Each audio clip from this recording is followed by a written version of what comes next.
Australia ada yang namanya poverty line atau batas garis kemiskinan.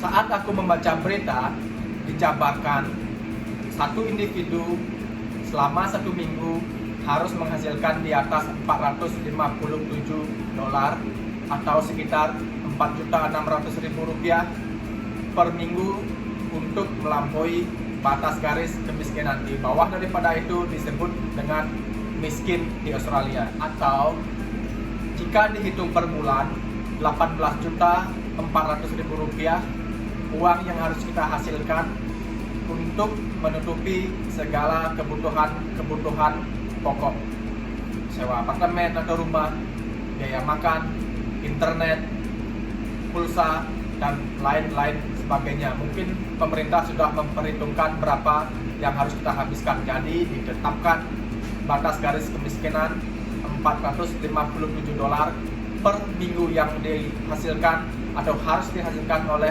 seorang individu. Nah, apa bagusnya nih dengan ditetapkan batas garis kemiskinan? Jadi program-program pemerintah bisa berjalan dengan tepat sasaran. Misalkan ada orang yang menghasilkan di bawah daripada itu bisa disupport, seperti misalkan bantuan untuk masa pandemi ini, siapa yang eligible untuk mendapatkannya, siapa yang enggak, sudah bisa ditentukan dengan jelas. Seperti yang guruku dulu bilang, segala aturan di Australia itu sudah diatur dengan jelas sehingga mencapai keadilan yang bagus.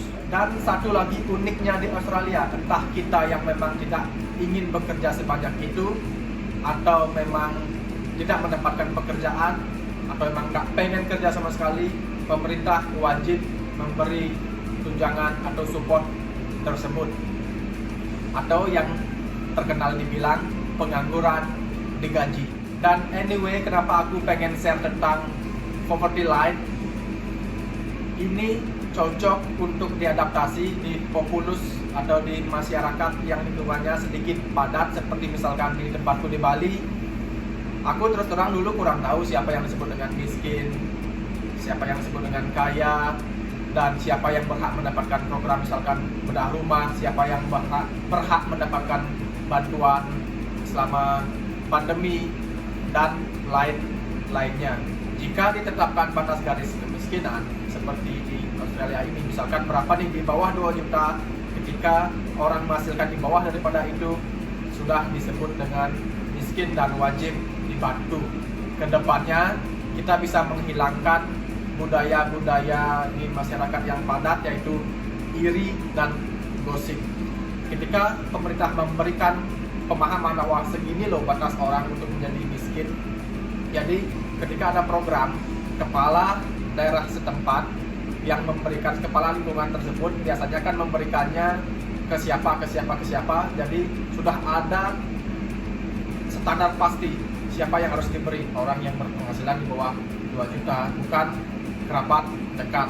Kalau di Australia ada tim khusus yang bisa mengecek eligibilitas kita untuk mendapatkan bantuan atau kepantasan kita mendapatkan bantuan. Nanti dicek berapa jam kamu kehilangan jam kerja atau shift, berapa dolar kamu kehilangan penghasilan selama seminggu karena pandemi dan lain-lainnya. Bukan diberikan kepada perseorangan di suatu lingkungan atau kepala lingkungan misalkan, bukan. Kita mungkin belum bisa meniru tim ini, timnya yang memang sangat besar, tim dari suatu office gitu. Tapi kita bisa menghilangkan culture atau budaya iri atau ngegosip, si A dapat bantuan nih aku enggak, si B dapat bantuan aku enggak, dengan cara menetapkan standar garis kemiskinan. Di bawah daripada itu yang pantas dibantu selama pandemi atau pantas mendapatkan tunjangan program dari pemerintah. Udah gitu aja, sampai jumpa di Melbourne.